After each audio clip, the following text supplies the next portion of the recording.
TV KPM.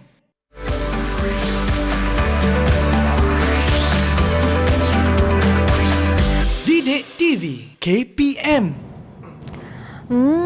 Cantiknya warna-warna ni. Okey, nak ambil warna hijau lah.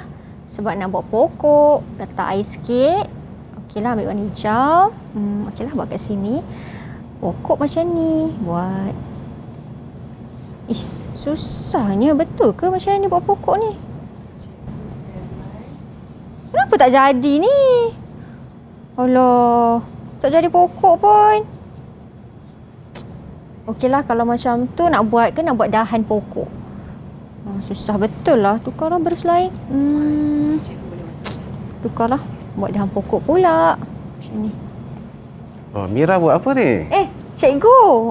Saya sebenarnya tengah buat lukis pokok, cikgu. Oh ya, kalau nampaknya macam ada bakat lah Mira. Cuma sikit ada kena latihan ataupun lukisan yang betul boleh improve ni. Oh ya ke? Boleh? Ya. Lepas ke ni cikgu? Lukisan macam ni pokok saya? Ini lepas. Cuma orang kata kalau dah dapat didikan ataupun banyak latihan, saya rasa lagi ada peningkatan lah. Oh ya ke? Betul lah. Ataupun sebab cikgu kata kalau dapat sedikit guide tu kan, boleh jadi mungkin cikgu boleh guide saya macam mana lukis pokok sini kan? Saya tunjuk cara macam mana nak lukis pokok. Boleh kat cikgu. Sini berus banyak. Okay, kita ambil berus, katalah ini Chinese berus. Chinese berus ni kalau ikutkan dia punya bulu, dia bulu kambing. Dia agak lasak. Okay. Jadi kita pecah-pecahkan macam ini. Okay. Cikgu. Lepas tu kita ambil warna. Kita ambil warna biru, tak apa. Boleh. Kita letak saja. Macam ni saja. Macam tu. Sedikit air. Di sini. Okey. Kita basuh. Ini air ni pun penting. Dia ada satu bahagian yang kita kena basuh. Satu bahagian yang bersih untuk kita gunakan. Buang sikit air dia. Ya, betul. Kita buat lagi sekali. Ini kita ambil warna kuning pula. Warna kuning ya? Warna kuning pula kita ambil. Wah, cikgu punya pokok ada dua warna, biru dan kita kuning. Kita letak saja. Okey. Jadi bila warna kuning ni dicampur dengan warna hijau, warna kuning bercampur warna biru, dia akan jadi warna hijau. Jadi kita nampak dia ada segi warna di situ. Kita basuh lagi. Basuh lagi, ulang lagi. Ini cat air ni. Kita basuh lagi. Okey, kita tarik supaya ujung dia tajam. Kita ambil warna biru. Ataupun kali ni kita campur lah, kita blender. Cikgu, percampuran dua warna ni, ini dipanggil warna sekunder ke warna tetir, cikgu? Kalau hijau warna sekunder. Kita tarik daripada bawah, kita naik tarik ke atas. Kita tarik dia. Kita basahkan sikit. Sebab kalau saya tengok ada pencampuran warna ni nampak lawa sikit, cikgu. Berbanding macam saya punya tu. Nampak ya? Ini batang pokok. Kita tarik lagi. Jadi ini rumput sikit. Jadi maknanya ini setelah jadi pokok. Nampak Wah, cantiknya. Itu baru dah pokok. Saya baru makna di sini macam mana penggunaan berus tu memain peranan dalam penghasilan karya. Okey, karya cat air ni. Ya, okey. Saya angkat boleh cikgu? Boleh tunjuk boleh. Okey. Okey, kalau yang nak tengok macam mana perbezaannya, aduh segan pula nak tunjuk saya punya, cikgu. Dan inilah perbezaannya, ini cikgu punya, ini saya punya. Saya punya bukan pokok, saya punya brokoli. Yang brokoli ya. Dah macam brokoli dah. Ini cikgu punya sebab pokok. Kadang-kadang ada pelajar tanya, nak lukis pokok ni susah sebab daun ni banyak kan. Jadi sebenarnya ada teknikal, ada cara dia. Okey, saya ada satu soalan tanya cikgu. Adakah jenis berus ni, sebenarnya jenis berus yang cikgu gunakan mainkan peranan dalam sesebuah lukisan tu? Tapi cikgu simpan dulu soalan cikgu. Kita jawab selepas ini sebab kalau nak tahu siapa sebenarnya cikgu ni, datang-datang pandai betul melukis kan? Kalau nak tahu, ayo kita saksikan terlebih dahulu profil guru.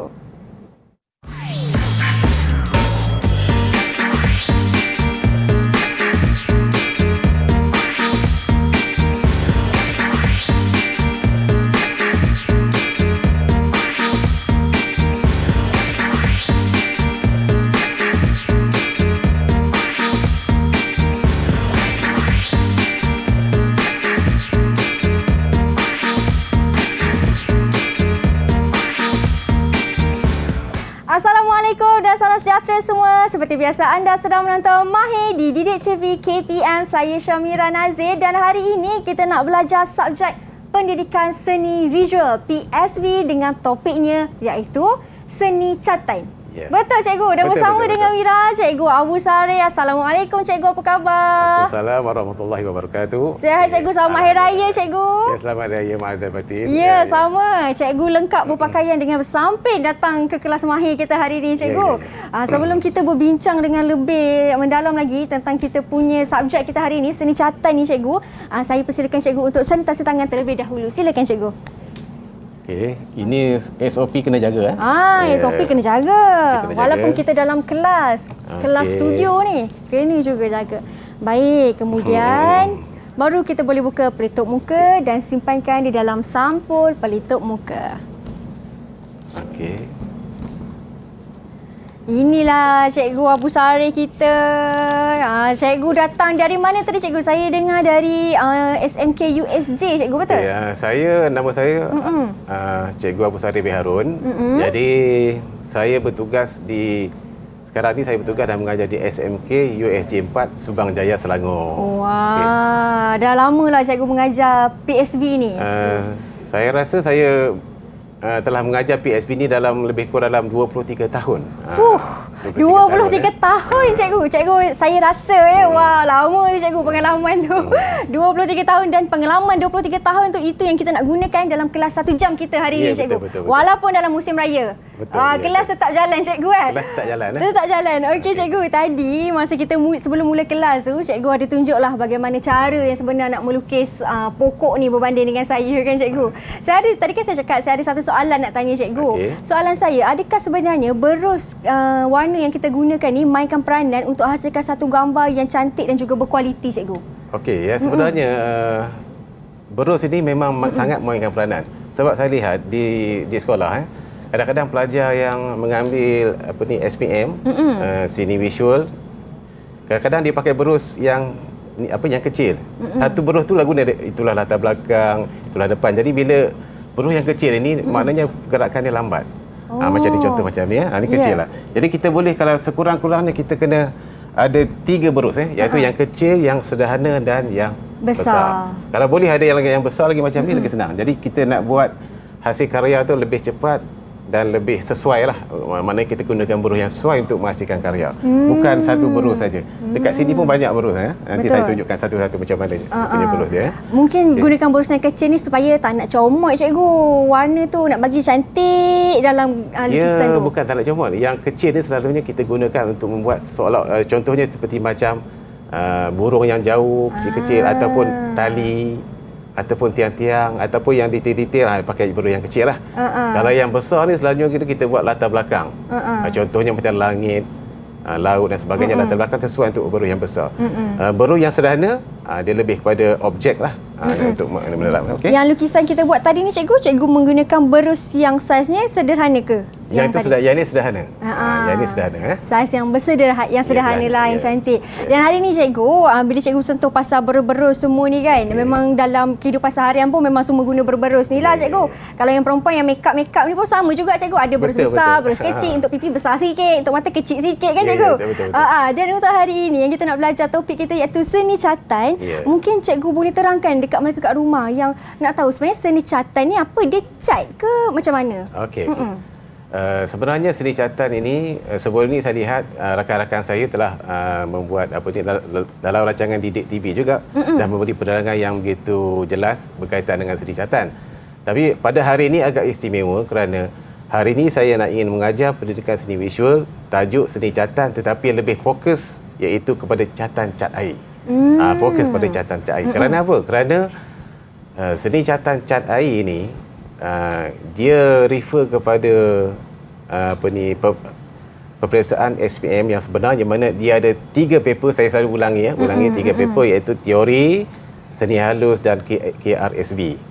Jadi bermula pada tahun ini 2021, KSSM dan juga Lembaga Peperiksaan Malaysia telah mengubah dia punya format SPM, di mana markah pemberatan kepada seni halus. Jadi maknanya kalau macam teori itu 40 soalan, wajaran markah dia lebih kurang 20%. KRSB sekarang tukar kepada 6 soalan, markah wajaran dia 30%. Manakala seni halus, markah ni adalah 50%. Jadi dalam seni halus ini ada 6 soalan yang akan diberikan seminggu sebelum peperiksaan. Jadi pelajar kena pilih. Apabila pelajar pilih, selalunya dia akan pilih mengikut kemampuan dia. Betul. Kemudian dalam masa yang sama, media ataupun yang selalu digunakan dalam SPM tu selalunya menggunakan cat air. Cat air. Dan juga disamping dengan pensil warna. Tapi saya rasa dan saya tengok dan saya yakin cat air paling popular. Cat air paling popular dan saya pun rasa cat air yang cantik, paling cantik cikgu. Jadi kalau siapa yang berkemampuan menghasilkan karya menggunakan cat air dengan baik dengan cantik, mungkin markah dia lebih besar dan mungkin markah dia baik. Itu yang kita nak belajar hari ni cikgu, untuk mahir dalam menggunakan cat air tu cikgu. Jadi kita berhenti berehat seketika. Anda kalau nak mahir guna cat air bagaimana? Jangan ke mana-mana, kita kembali selepas ini hanya di Mahir Didik TV KPM.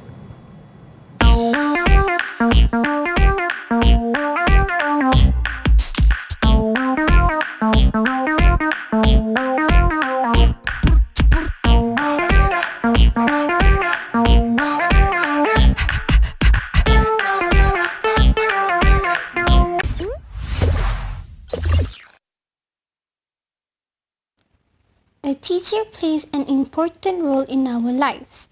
Whether you're a doctor, an engineer, a fireman, or any successful individual, we all started at the same place, school. Looking out at the sea of students, teachers see potential in each and every one of them. A teacher doesn't only teach, they guide us to do better in our lives. They always answer our questions and solve our problems with a smile. They help us to set up a goal and help us to try and succeed them. Therefore, I would like to take this opportunity to properly thank teachers around the world for being understanding and extremely patient with us. Thank you, teachers. 谢谢老师. 감사합니다, 선생님. arigato, sensei. khopun-ka, kun kru. Syukran ya Ustaz Ustazah. Terima kasih.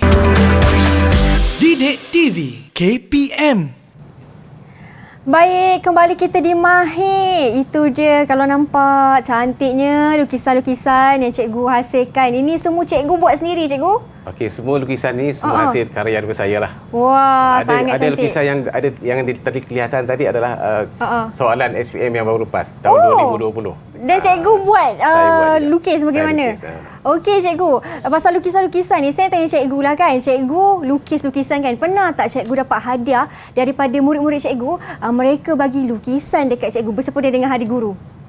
Ada. Jadi maknanya kadang-kadang ada yang itu saya rasa amat terharu lah sebab kadang-kadang ada pelajar saya yang bagus lukis. Jadi dia membuat hasil karya seni yang cantik dan dihadiah pada saya. Jadi saya rasa macam wah, agak terharu lah sebab saya ajar dia. Jadi mungkin ilmu-ilmu yang saya ajar tu dia pakai dan dia buat satu yang menarik dan dia hadiahkan untuk cikgu. Saya. Jadi saya rasa macam teruja lah. Terima kasih banyaklah. Dan mana tahu nanti sambutan Hari Guru yang kita bakal sambut tak lama lagi ni kan. Mana tahu tiba-tiba dapat pula sekarang kan dah semua dalam online kan. Mungkin ada anak murid cikgu yang post hantar ke rumah cikgu. Kita tak tahu kan. Macam semua sedia maklum pada 16 Mei nanti kita bakal sambut sambutan Hari Guru di mana temanya ialah Berguru Demi Ilmu Bina Generasi Baharu. Dan di studio pun kita ada dapat satu kiriman kad ucapan Hari Guru, ikat. Jadi mana? Mari kita saksikan di skrin ikat tersebut. Siapakah pengirimnya? Wah, itu dia. Satu gelaran. Banyak tulisan tu. Okey. Daripada Asma Yaziz. 16 Mei, selamat Hari Guru. Sambutan Hari Guru Kebahasaan kali ke-50. Terima kasih kepada pengirimnya dan tak lupa juga ada juga yang mengirimkan kad fizikal dan ini Mira bacakan satu. Ada fail lagi cikgu. Ada satu fail dibagi. Cantik. Daripada adik Ziyad Afan. Mari kita tengok dalam dia macam mana. Wah, cantiknya. Sangat kreatif. Dia macam ada 3D juga. Ya, 3D juga kan cikgu. Ada elemen 3D tu. Okey, raikan gurumu mempersonakan handal. #terima kasih cikgu. Thank you cikgu kerana berkorban demi kami. Daripada Ziyad Afan. Inilah adik Ziyad tu. Mungkin kamera boleh zoom sikit muka adik Ziyad kita. Dan juga cikgunya. Rendah ke? Ini daripada Berapa tahun tu? Tadika, Oh, cikgu. Tadika. Oi, kreatif lah. Sangat kreatif adik Ziad kita. Kreatif, ya. Terima kasih adik Ziad atas akad Hari Guru yang sangat indah ini. Pra-kreatif. Okey. Itulah dia sambutan Hari Guru. Mungkin tahun ini sambutannya agak sedikit berbeza. Mungkin dalam keadaan yang lebih bersederhana kan cikgu kan? Betul. Tapi walau bagaimanapun ingatlah jasa guru itu sentiasa ada dan semoga ilmunya kita dapat gunakan sampai bila-bila. Okey cikgu. Tadi cikgu kata cikgu nak terangkan tentang seni catatan ni iaitu menggunakan cat air. Ya. Betul cikgu? Betul. Mungkin cikgu boleh terangkan dengan lebih mendalam kepada saya dan juga murid-murid di rumah. Silakan. Okey, seni catatan cat air ni kalau kita ikutkan daripada sejarahnya, di negara Malaysia bermula pada awal 1930-an, di mana pada masa ini kita masih lagi dijajah oleh British. Jadi pegawai-pegawai British dia datang ke tanah Melayu, dalam masa yang sama dibawa budaya menghasilkan karya menggunakan catatan cat air. Jadi pada masa itu artis yang kerap yang aktif melukis, contohnya seperti Yong Man Sen, Abdullah Arif dan ada ramai lagi. Mereka adalah antara pelopor yang awal yang melukis cat air di Malaysia.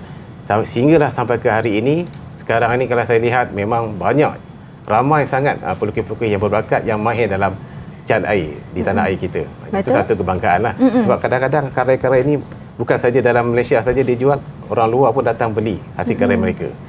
Betul. Dan jadi hasil pendapatan pula kan cikgu? Betul. Sumber pendapatan untuk hasil-hasil seni catatan ni, termasuk cat minyak, akrilik dan cat air memang banyak. Saya rasa dalam satu tembuhan tu mungkin berjuta juga hasil yang daripada artis daripada tanah air. Betul tu cikgu. Dan untuk menghasilkan seni catatan ni juga pastinya mengambil masa ataupun kena ada minat lah untuk menghasilkan. Itu kena ada minat. Bagaimana pula dengan kita punya bahan-bahan tu, kena ada bahan dia juga cikgu, peralatan tu. Peralatan. Mungkin cikgu boleh tunjuk. Dalam seni catatan cat air dia ada disiplin dia. Kalau kita buat apa kerja pun mesti kena ada disiplin. Jadi bila nak menghasilkan karya yang baik, yang bagus, kita kena ikut disiplin catatan cat air. Iaitu yang pertama sekali, kita mesti ada palette. Di sini palette ini sangat popular lah di Malaysia ni. Mana kat sekolah semua ada palette ni. Tapi ada kesilapan juga. Ramai pelajar dia bubuh warna dekat bahagian yang 6 ini. Betul. Itu saya antara pelajar tu cikgu. Betul. Sebenarnya salah. Warna di sini. Okey, warna di sini. Jadi warna di sini campur ke sini. Yang ini campur ke sini. Jadi kat sini ada macam mana kita nak buat bancuhan warna. Tetapi palette macam ni bukanlah tak bagus. Yang popular dia agak murah sikit. Ada lagi satu palette yang macam ni. Okey. Ini palette yang macam ni. Dia punya istimewa dia adalah kita boleh tutup dia. Jadi maknanya dia akan selamat dalam tu. Betul. Jadi kalau ada serangga dan sebagainya macam tu terbuka ditutup. Kemudian lagi satu, dia ada pemegang kat sini. Kita boleh pusing-pusingkan dia. Kita boleh kalau outdoor sketching, outdoor watercolor, kita boleh pakai ni, kita pegang macam ni. Mungkin cikgu boleh tunjukkan sikit dekat mereka yang di rumah tu bagaimana cara pegang dia macam tu. Cara pegang dia macam ni. Tapi kalau atas meja ni kita letaklah macam biasalah macam ni. Cuma saya nak nasihat pada murid-murid semua, kalau letak warna ni, kalau boleh sebelah sini warna yang sejuk, sebelah sini warna yang panas. Itu disiplin. Ada warna sejuk, warna panas. Kadang-kadang pelajar ni, dia letak warna sini kuning, besok kuning kat sini. Minggu depan dah kat sini pula kuning. Jadi maknanya dia tak ada sistem. Jadi kena ada sistem tu supaya bila dia warna nanti, dalam proses warna dia dah tahu warna tu duduknya di mana. Kemudian bahagian yang luar sini adalah kawasan untuk kita blend warna lah, bancuhan warna. Itu dari segi warna ni palette. Dari segi warna pula banyak. Sekarang ni banyak warna yang sederhana, yang murah, yang mahal dan sebagainya. Tetapi warna ni sebenarnya, kalau yang murah ni dia punya pigmen warna dia tak begitu menarik, kerana dia macam kelabu sikit lah. Tapi kalau warna yang agak mahal sikit, warna striking. Jadi kalau warna yang macam kita lah, kalau kita nak buat sesuatu, kita agak berkualiti, jadi hasil lagi kualiti. Itu sangat penting dalam berkaryanya.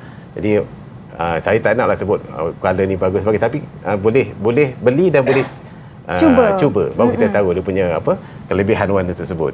Okey, itu dari segi warna. Dan warna-warna ni sebenarnya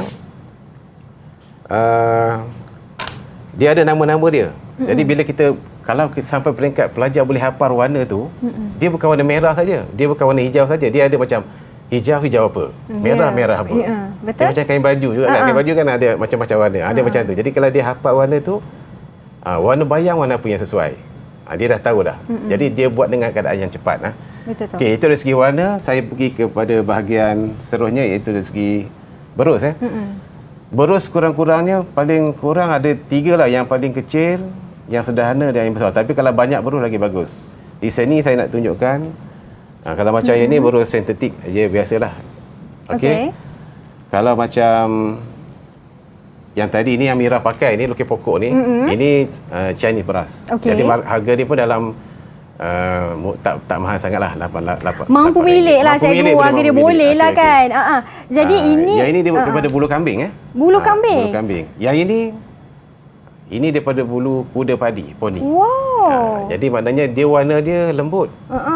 Kalau perempuan yang solid itu pakai tak tahulah itu, saya tak ya tahu. ke? Jadi kalau perempuan pasti guna ini dah cikgu. Ini dia lembut, dia bagus. Jadi harga dia tak mahal je, dalam belasan ringgit lah. Boleh mampu milik juga. Okey. Jadi maksudnya kalau antara berus semua ni yang paling lembut yang ni dah cikgu? Ada lagi. Ada lagi lembut? Ada lagi. Okey. Yang ini dia warna flat macam ni, kita boleh dekat hardware pun ada jual. Betul. Yang ni harga dia murah, RM2.40. Boleh pakai untuk kita buat latar belakang. Tak ada masalah. Tapi ini saya nak tunjuk ada satu, tapi yang ini untuk pengetahuan je lah. Ini dipanggil berus ni dibuat daripada bulu tupai. Bulu spiral. tupai. Selalunya digunakan oleh pelukis-pelukis profesional. Tapi pelajar saya rasa tak payah beli. Sebab harga dia pun boleh tahan dengan mahal. Mira teka berapa harga dia? Alamak, teka berapa Mungkin cecah ratus lah cikgu. Ya. Berapa ratus? Berapa ratus? Saya ambil berapa ratus? Saya letak 500 lah cikgu. Sampai ke berapa? Baik, hampir lah. Hampir. Harga dia 400 lebih. Wah, satu ni cikgu. Satu ni. Ui, itu Jadi, kalau hilang nangis tu. Saya beli ni sebab saya rasa bila saya beli ni bukan apa. Sebab bila kita ada jiwa minat pada cat air, mahal macam mana pun tak apa, kita peminat kita beli. Betul tak? Betul cikgu. Kalau kita suka sesuatu benda tu, harga dia bukan jadi halangan. Kita akan usahakan juga untuk mendapatkannya. Betul tu cikgu. Dan saya yakin dengan penggunaan berus-berus yang berkualiti ni cikgu, pasti kita punya lukisan pun akan nampak cantik dan berkualiti. Tapi nak buat lukisan yang cantik dan berkualiti ni kena tahu teknik juga cikgu. Betul. Mungkin cikgu boleh terangkan kepada saya dan mereka di rumah bagaimana teknik yang sebetulnya, yang orang kata yang tepat bila kita nak buat lukisan ni. Dalam seni catatan cat air ni, teknik ada 4. Basah atas basah, basah atas kering, kering atas basah dan kering atas kering. Jadi yang paling popular sekali adalah basah atas basah dan basah atas kering. Kadang-kadang dalam satu karya ni dia ada merangkumi keseluruhan. Ada kering atas kering dan sebagainya. Tapi kita tengok yang paling utama, yang paling mana. Mungkin basah atas basah. Dekat sini ada contoh. Okey. Macam mana cikgu contoh basah atas basah tu? Ini lebih pada basah atas basah. Nampak jelasnya di mana penggunaan awan. Dan latar belakang dia punya basah atas kering sikit saja. Tapi yang dominasi dia basah atas basah. Masuk batas basah atas basah tu ialah kita buat lukisan, lepas tu kita letak atas lukisan tu ke macam ni cikgu? Bukan macam ni. Basah atas basah ni contohnya kita basahkan kertas lukisan itu, tapi kita ambil istilah lembapkan kertas lukisan tu, dia dalam keadaan basah, kita letak warna yang basah ke atas dia. Dia akan pergi dengan dipanggil warna yang dramatik. Itu ya. Kemudian bila warna tu sudah kering, kita ambil warna yang basah tadi pula, yang berbeza warna lain, kita letak atas dia. Yang bawah tu dah kering dah. Jadi basah atas kering pula. Itu yang pada lukisan-lukisan pada catatan saya yang lain tu banyak kombinasi dua tu lah. Menggunakan teknik tu lah. Basah dan basah atas kering. Okey, baik. Dan itu sedikit teknik yang selalu cikgu gunakan dalam seni catatan ini. Jadi kita berhenti berehat seketika cikgu. Lepas ni cikgu nak buat demo pula. Lepas ni tahulah dengan lebih jelas lagi bagaimana kan cikgu. Jadi anda di rumah jangan ke mana-mana. Kita kembali selepas ini hanya di Mahir Didik TV KPM. Okey, cantik lah. Ini yang ketiga. Yeah, betul cikgu.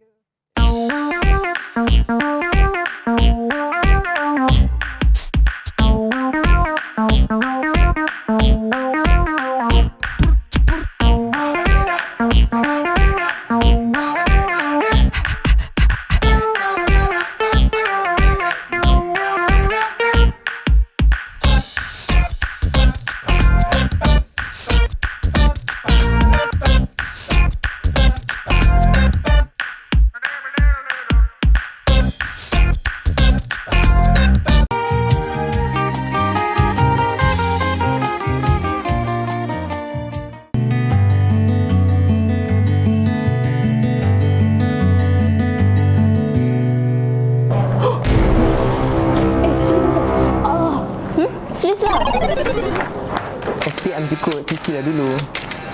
Minggu depan SPM. Okey? Alah, kejapnya.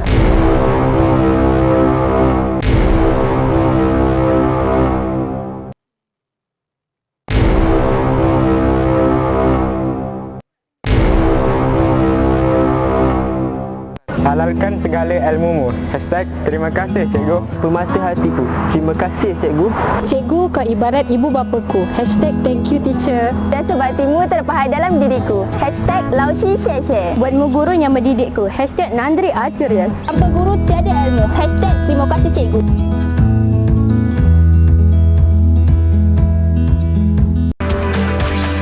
Didik TV KPM. Baik, kembali kita di Mahir. Masih lagi bersama dengan Mira, Cikgu Abu Sareh. Cikgu dah terangkan ke semua jenis-jenis bahan yang kita perlukan, jenis-jenis berus. Harga pun dah tahu dah. Berus Harga tupai pun dah paling tahu. mahal, harga 400 lebih. Okey cikgu, bila kita dah tahu semua ni kan, mungkin cikgu nak tunjuk demo bagaimana cara nak menghasilkan satu lukisan yang terbaik tu cikgu. Okey. Okey, jadi pada hari ini sebelum menghasilkan karya catatan tak air ini, dia mesti ada lakaran idea dulu. Jadi hari ini saya akan buat lakaran idea. Mula-mula sekali kita akan buat boleh pakai membaris ya? Boleh, Kadang-kadang orang kata cikgu. tak boleh pakai, boleh. Oh, boleh. Yang ni dipanggil eye level ataupun horizontal line ataupun kaki langit. Okey. Kemudian saya akan buat lakaran ini mungkin jalan raya ke. Okey. Kemudian sini saya buat mungkin sini saya buat pondok ataupun rumah. Baik. Okey, sini. Okey. Pondok. Ini lakaran idea. Ni ada pokok-pokok sini. Kemudian sini mungkin ada lagi satu rumah. Cikgu, saya masa cikgu buat lukisan lakaran ni, pensel yang cikgu gunakan ni kan kita ada pelbagai jenis pensel kan? Betul. Kita ada 2B dan sebagainya. Kalau untuk lakaran, pensel apa yang terbaik digunakan? Saya selalu pakai 4B, 8B boleh. Tapi 2B pun boleh, tak ada masalah. Okey. Ini lebih kurang lah. Ini lakaran idea. Sebab dalam SPM, masa sini halu ni lebih kurang dalam masa diberikan adalah 3 jam. Jadi pelajar diberi masa untuk membuat lakaran dan mewarna 3 jam. Jadi saya syorkan untuk SPM ini, pelajar dalam masa 10 hingga ke ataupun boleh lewat setengah jam lah untuk membuat lakaran idea.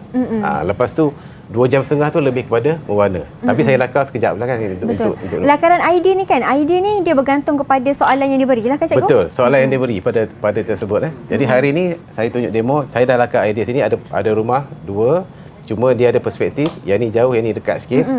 Dan saya akan gunakan guru besar untuk mewarnakan latar belakang. Jadi kita menggunakan air yang bersih, kita sapu warna di sini. Okey, sapu. Kita basahkan dahulu. Kita basahkan dulu, tapi jangan terlalu basahnya. Kadang-kadang pelajar saya ni dia rendam dengan air, dia rosak Ya. Okey. Kita sapu. Okey. Tak perlu semua, sebahagian pada langit kita buat sebahagian atas saja. Kita ambil berus. Kita ambil warna apa? Suka warna biru. Merah warna biru, langit warna biru je. Okey, kita ambil warna biru. Okey, yang ini penting yang ini ramai yang ni tahu. Okey, kita letak saja. Okey, baik. Macam itu aja. Kita letak macam tu saja. Letak saja. Permukaan tadi basah kan? Betul. Jadi yang ini basah juga. Jadi kita letak. Tengok color. Kalau kita nak rasa macam ada satu dramatik, kita boleh ambil warna lain. Mungkin kita boleh warna purple ke? Untuk sedikit campuran lah kan campur cikgu? sikit. Sini blender. Kita masuk sini sikit. Ada purple. Kita letak. Dan ini yang dipanggil teknik basah atas basah tu? Ya, basah atas basah ni. Kita letak macam tu. Okey. Siap. Siap dah dia punya latar belakang. Macam tu. Kenapa kita letak warna purple tu cikgu? Sedikit untuk campuran warna lah. Kalau ikutkan langit kan warna biru, tapi dia ada warna-warna lain. Dan kita tinggal putih-putih ni sebab kadang-kadang bentuk awan. Cuma di sini saya nak, ini yang sangat penting, ramai yang, sebab tu saya datang hari ni nak bagi tahu. Ya. Ramai pelajar bila dia buat menggunakan cat air watercolour, kesan dia ialah kertas lukisan ni akan berbulu. Betul tak? Betul. Jadi berbulu-bulu. Sebenarnya berbulu tu oleh kerana pelajar itu tadi dia gosok. Dia sentiasa gosok. Ini kertas lukisan. Bila kita selalu gosok, lama dia akan keluar berbulu lah. Ya. Jadi kalau boleh Dia letak warna, biarkan saja. Macam saya buat dah. Letak warna, biarkan saja. Okey. Jadi nanti bila dia kering, dia tak akan berbulu punya. Okey. Saya akan campur sedikit warna hijau, warna biru. Pasal ini apa ni, dia punya latar belakang dia mungkin gunung-gunung. Dah gunung-gunung lah kat situ lah ya. Okey, kita basuh lagi. Okey. Rupanya satu tips penting daripada cikgu kalau dah berwarna tu jangan gosok. Jangan gosok. Jangan kacau dia. Letak je. Ini warna kuning. Mungkin belakang sini. Okey. Letak macam ni je, biar je. Layang-layang je lah macam tu. Layang-layang saja macam tu. Macam itu saja. Sini, kita biar. Okey. Kemudian kita ambil warna. Ni nama dia yellow ochre.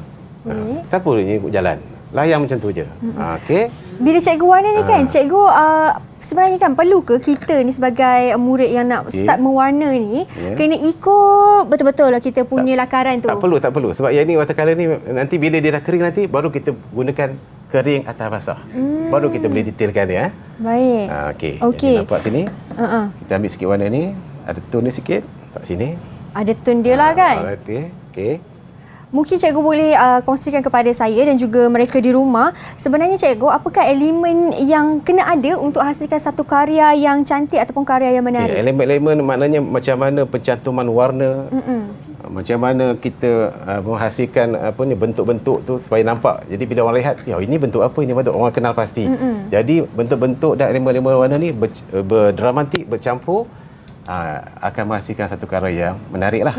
Yang penting sekali, selain pada yang lain-lain tu, maknanya dia punya komposisi dia, keseimbangan dia dan juga aturan-aturan disiplin dalam mewarna. Itu kena masuk elemen-elemen tu semua tadi. Warna pun kena berdisiplin cikgu Ada. Kita dah masuk. Ini dia panggil warna, orang kata apa, first layer dia panggil. First layer ni kita letak warna je semua. Macam nampak kan? Betul. Lepas tu kita dah mula gunakan beruh yang sederhana. Tadi latar belakang semua tu lebih kepada beruh yang besar kan. Beruh yang sederhana. Okey. Beruh yang sederhana. Kita letak gunakan sini. Bila kita nak gunakan beruh sederhana ni cikgu? Bila semakin mendetail. Semakin kita nak membentuk objek, kita dah letak ni. Okey.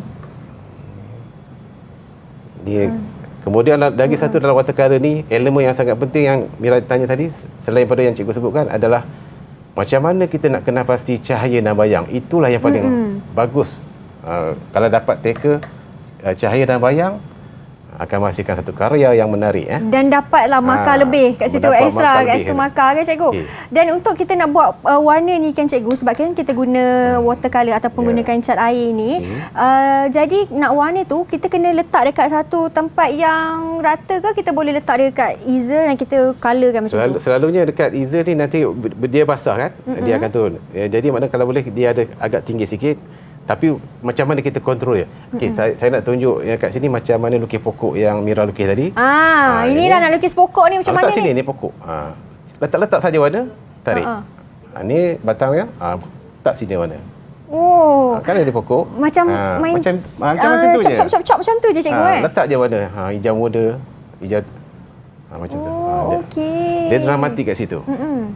Okey, sini. Lepas tu kita ambil lagi. Okey, kita ambil lagi dan kemudian kita Uish, sini saja. Macam tu pula cikgu. Yang ini daun pokok kan beribu-ribu. Jadi kita tak payahlah macam saya buat, saya ikut betul-betul. Okey. Letak sini. Okey. Kemudian kita ambil. Kemudian kita letak ni batang pokok. Tarik je. Dia ada nampak blur situ. Jadi tapi yang ni lebih pada banyak teknik wet on wet lah. Basah atas basah kan. Basah atas basah ya. Mungkin pada cikgu berpengalaman di 23 tahun senang untuk cikgu kan. Tapi bagaimana pula mungkin cikgu tips lah sedikit kan kepada mereka macam saya dah tadi buat pokok tak jadi kan. Macam mana cara untuk murid-murid ni boleh improve diri mereka dalam segi mewarna dan juga buat lukisan seni catatan ni? Okay. Kalau nak improve dia tak ada jalan pintas lah. Dia memang kena banyak latihan lah. Kena banyak latihan. Jadi selalu lihat apa ni, contoh-contoh daripada pelukis-pelukis yang terkenal, yang dia minat pun boleh. Jadi dia akan cuba ikut dia punya step by step dia dan sebagainya. Akhirnya bila datang minat dia akan usaha lagi, dia akan improve. Dan kalau dapat berjumpa dengan rakan-rakan ataupun guru-guru yang mahir dalam bahagian ni, boleh tanya pendapat. Jadi itu cara untuk meningkatkan dia punya kemahiran dalam watercolor lah. Macam tu. Okey. Okey. Ini nampak macam ada bayang-bayang sikit lah. Walaupun dia nampak yang very simple, tapi kita dah nampak dia punya, ini yang katakan cahaya dan bayang tadi ni. Okey. Kemudian kita terus warna. Macam cikgu kata, yang paling penting dia sebenarnya disiplin. lagi satu dia kena ada kesabaran dalam menghasilkan catatan air. Jadi bila warna dia basah, kita nak laju kan. Tapi oleh kerana dia basah, kita kena sabar dulu. Tunggu dia kering dulu. Tunggu dia kering dulu. Jadi macam ni saya dah tak sabar ni. Sebab ialah peruntukan masa, jadi kita buat yang penting adalah macam mana teknik Jadi sini ada pokok besar kan. Cahaya datang dari sini, jadi saya akan buat sini bayang satu. Nampak? Betul. Bayang pokok tu berada di situ. Bayang pokok ni jatuh di sini. Lagi satu, kalau nak buat macam tiang elektrik lah katakan, yang tinggi-tinggi tu, kita boleh pakai membaris sebenarnya. Ni. Kita gunakan berus yang paling kecil, cikgu. Guna berus kecil. Membaris kita letak sini. Okey, ni tiang elektrik sini. Tapi jangan rapat nanti dia basah. Macam ni. Tarik saja. Macam tu. Itu saja. Tapi oleh kerana dia masih basah lagi, kita tunggu dia kering lah. Betul. Macam tu. Lepas tu, gunakan berus yang halus. Kita buat dia punya wire-wire elektrik tu. Wire elektrik lah. Dan juga sini ada bayang lah. Di situ kan. Okey. Kalau untuk bayangkan cikgu, warna yang sesuai untuk bayang ni, dia tak semestinya kena warna hitam ke, warna kalau saya suka bayang ni warna purple, kadang-kadang cobalt blue, ataupun campuran ultramarine dengan cobalt blue. Dia kena banyak latihan lah. Tapi kalau warna hitam tak sesuai untuk watercolor, sebab warna hitam ni bila kita pakai untuk shadow, dia dah jadi warna tu jadi macam ni cikgu, macam mati ke macam mana warna tu? Sebab warna yang cantik-cantik yang meriah ni, kalau nak warna hitam, kita campurkan warna merah dengan warna purple ataupun warna merah dengan warna biru, tapi kita kena jaga dia punya kualiti jumlah dia punya warna itu tadi. Okey. Ina nampak dah dia punya tu. Okey, Ini belum siap lagi, tapi dah nampak dia punya struktur ni. Yang penting perspektif dia betul. Perspektif dia kena betul. Okey, kalau mereka yang macam cikgu kata yang SPM ni ada dalam masa 3 jam je 3 nak jam. buat. Nak fikir idea lakaran lagi, nak tunggu kering lagi kan cikgu. Betul. Jadi macam mana? Selalu sempat lah cikgu. Kalau 3 jam tu sebenarnya bagi saya sangat sempat lah. Sebab setengah jam untuk buat lakaran, 2 jam setengah untuk menghasilkan karya. Jadi saiz dia lebih kurang besar ni kata lukisan. Jadi saya rasa 3 jam tu sangat sempat lah. Sebab saya buat ni pun kejap je ni. Jadi maknanya macam cikgu kata wajaran markah tu banyak. Jadi kalau siapa yang buat shadow ataupun bayang-bayang dapat extra markah lagi, cikgu mungkin ada lagi yang boleh dapatkan extra markah lagi cikgu. Lagi satu, bila kita lihat karya pelajar tu, murid-murid tu, kita lihat macam mana dia menggunakan kepelbagaian warna masuk dalam satu karya dia. Cantik. Kalau warna dia kalau macam pokok hijau je, rumah merah je, air biru je, jadi warna dia statik. Jadi bila ada pencampuran warna, contoh macam kat sini banyak warna ni. Ada pink, ada biru, ada hijau. Tak apa. Yang itu yang menunjukkan hasil karya dia dramatik dalam seni catatan air ni. Jadi jangan takut untuk explore dengan warna-warna ni kan. Betul.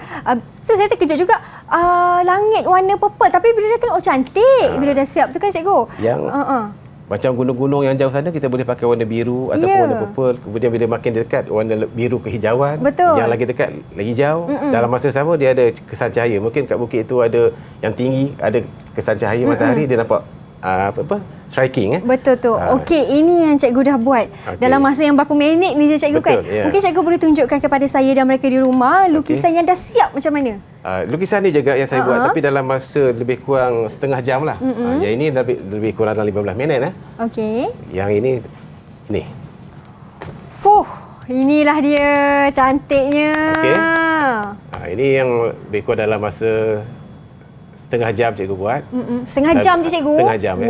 Jadi yang ini menunjukkan macam mana cahaya dan bayang tu. Cahaya dan bayang memainkan peranan dalam penghasilan karya. Jadi boleh kita lihat dia macam deep, maknanya kita nampak sana ruang depan, ruang tengah dan ruang belakang. Betul Ruang tu. belakang sana kita tengok langit, ada kesan cahaya, ada warna biru, warna pink, warna merah. Kemudian di belakang sana pokok-pokok tu satu palitan warna saja. Tapi kemudian tengok rumah tu dia punya kesan cahaya kan. Nampak kesan cahaya kat rumah tu. Iaitu yang kata yang dramatik tu, yang satu-satunya kita perlu elemen dalam catatan cat air tu. Ya, betul tu. Elemen-elemen kecil macam tu yang tu. sebenarnya ada markah banyak kat Betul. situ kan cikgu kan? Yang membezakan di antara murid dengan murid yang lain. Ya, betul. Okey, jadi kita berhenti berehat seketika cikgu. Kita kembali selepas ini. Anda di rumah jangan ke mana-mana, hanya di Mahir Didik TV KPM.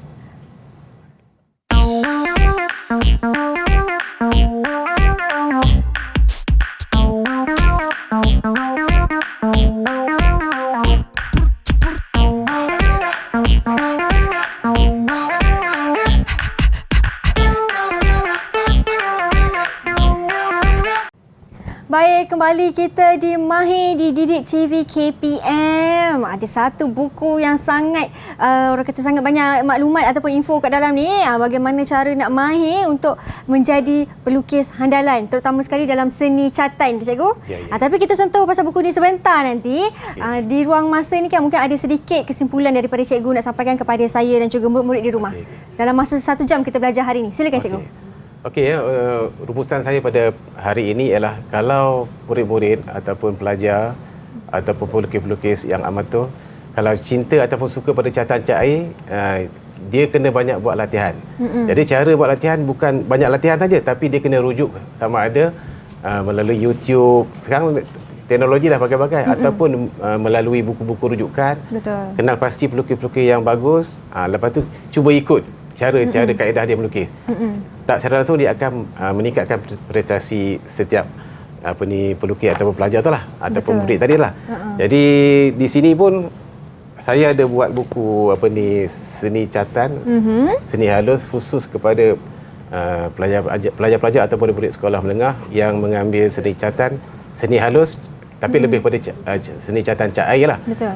Kerana di sini saya tekankan macam mana lakaran idea sehingga proses mewarna. Jadi dekat buku tu tadi ada gambar ni kan. Ni gambar ni. Gambar ni saya sangat suka sebab yang ini adalah gambar adik Syukur daripada Terengganu yang dia sangat cintakan pada haiwan dan saya sangat cintakan cat air. Jadi saya lukis gambar beliau dalam situasi cat air. Jadi dalam buku pun ada kan cikgu? Cover depan bahagian depan.